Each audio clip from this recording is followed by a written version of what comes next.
성도님들 안녕하십니까? 오늘 함께 묵상할 말씀은 여호수아 10장입니다. 여호수아 10장은 예루살렘 왕 아도니데색이 결성한 아모리 연합군을 하나님의 지시를 받은 여호수아가 통쾌하게 물리치고 기브온을 구하는 장면입니다. 아모리 연합군이 배신자 기브온을 징벌하려 하자 기브온은 황급히 길갈 진영에 있는 여호수아에게 구원을 요청합니다. 여호수아는 밤새도록 진군하여 그들을 습격하여 대승을 거두게 됩니다. 하나님께서는 큰 우박 덩어리를 내리시어 여호수아의 승리를 도우셨습니다. 그러나 여호수아에게는 그날의 해가 너무 짧았습니다. 날이 저물기 전에 적을 섬멸하지 않으면 완전한 승리라고 볼 수 없었습니다. 그는 태양을 멈추어 달라고 기도합니다. 기브온 구출 작전을 성공리에 마친 여호수아는 그 여세를 몰아 림나, 라기스, 에글론, 헤브론, 드빌 등 가나안 남부 지역의 성들을 차례로 점령합니다. 오늘 나누는 말씀은 지명에 대한 내용들이 많이 있습니다. 여호수아 10장 1절입니다. 여호수아가 아이를 취하여 진멸하되 여리고와 그 왕에게 행한 것 같이 아이와 그 왕에게 행한 것과 또 기브온 거민이 이스라엘과 화친하여 그 중에 있다함을 예루살렘 왕 아도니데색이 듣고.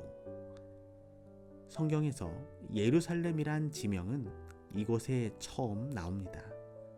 많은 학자들이 이곳이 지금의 예루살렘인가를 두고 여러 의견들이 있지만 여호수아 시대의 예루살렘과 오늘날의 예루살렘은 동일한 곳입니다.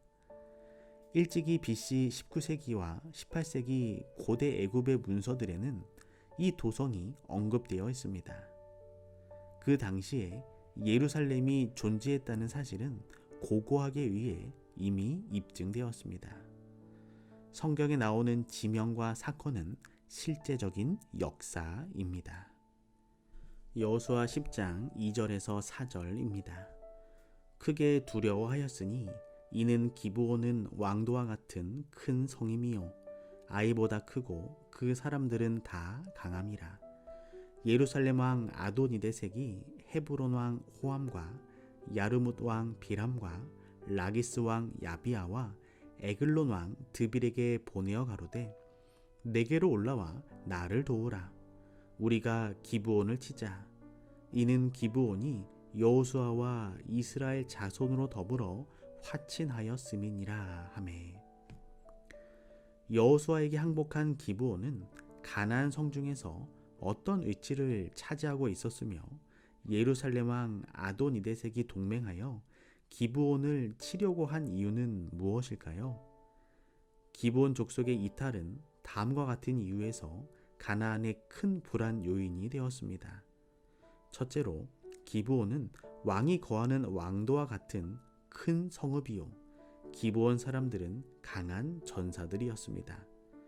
그런 기브온이 항복하여 가나안의 연합 세력에서 이탈한다는 것은 가나안 전체의 사기를 크게 떨어뜨리고 전력을 약화시켰습니다.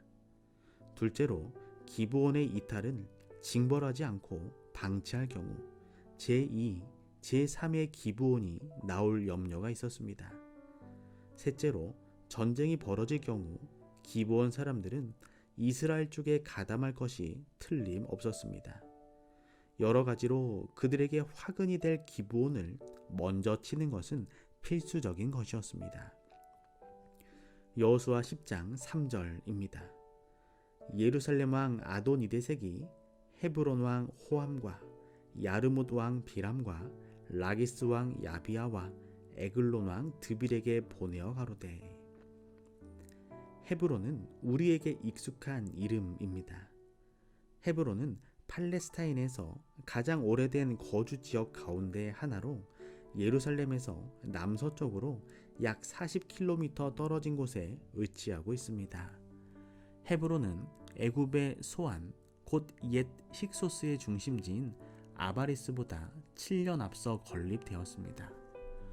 부조들과 관련된 여러 사건이 헤브론과 연결되어 있습니다. 아브라함이 그곳 마므레 스풀에 거주했습니다. 그곳에서 사라가 죽었고 아브라함은 아내의 장지로 쓰기 위해 헷 족속 에브론에게서 막벨라 굴을 샀습니다. 후에 아브라함과 이삭과 야곱, 리브가와 레아가 이곳에 장사되었습니다.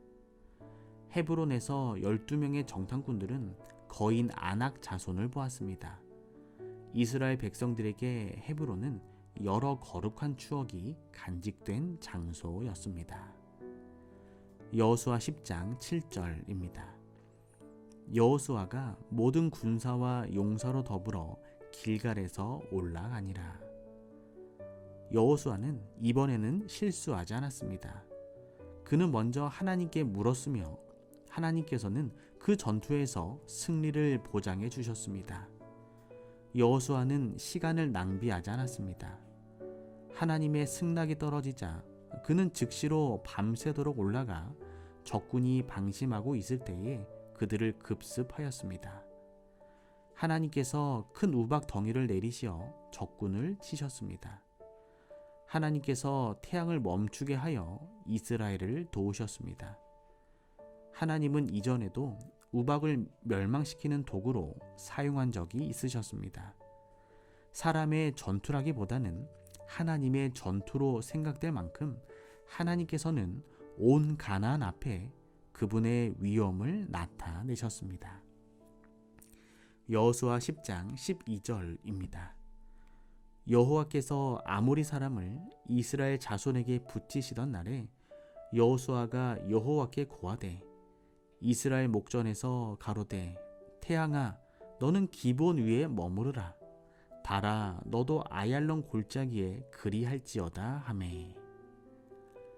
하나님에 대해 제한된 지식을 갖고 있는 어떤 사람들은 하나님이 천연의 법칙을 좌지우지할 능력이 없다고 생각하여 지구의 자전이 멈추면 지구 자체에 재난을 주는 결과가 초래되고 우주 전체는 아니더라도 태양계 전체에 영향을 끼칠 수도 있다고 생각합니다. 이러한 초자연적인 현상이 이런 모양으로 나타났든 빛의 굴절에 의한 것이든 그 밖에 다른 방법으로 나타났든 어떤 종류의 이적이 일어났다는 것만은 사실로 남아 있습니다. 우리가 창조주이시며 만물의 유지자로서 당신의 피조물들의 활동을 지배하시는 전능하신 하나님을 믿는다면 크게 문제될 것이 없습니다. 낮 시간이 연장되므로 이스라엘 백성들이 원수를 완전히 멸망시킬 수 있는 시간이 제공되었을 뿐 아니라 이스라엘의 하나님의 능력을 증명하는 신호가 되었습니다. 또한 이방인들이 섬기는 신들이 참 하나님 앞에서 얼마나 무기력한지를 보여주었습니다. 그들은 가나안의 신 바알과 여신 아스다롯을 숭배했는데 그들이 섬기는 태양과 달이 이스라엘의 하나님 여호와의 지도 아래 여호수아의 명령에 복종한 사건이 일어났던 것입니다. 오늘 인간의 이성으로는 증명할 수 없고 알 수 없는 일들이 많이 있지만 우리의 믿음이 기초가 되어준다면 하나님의 사업을 이해할 수 있을 것입니다. 오늘 하루 우리의 삶의 기초가 내 경험과 지식이 되기보다는 하나님을 향한 그 순수한 믿음이 우리 삶의 기초가 되기를 소망합니다. 오늘은 이석원 집사님 가정을 위하여 기도합니다. 사랑의 하나님, 이석원 집사님의 삶이 하나님의 말씀에 순종하며 하나님의 약속을 의지하는 귀한 삶이 되도록 축복하여 주시옵소서. 언제나 나보다 먼저 싸워주시고 승리를 주시는 하나님과 동행하는 삶을 통해 윤효실 집사님과 이은수, 이은율 자녀들의 삶이 안전하고 믿음의 기초 가운데 튼튼한 재림 가정이 되게 하여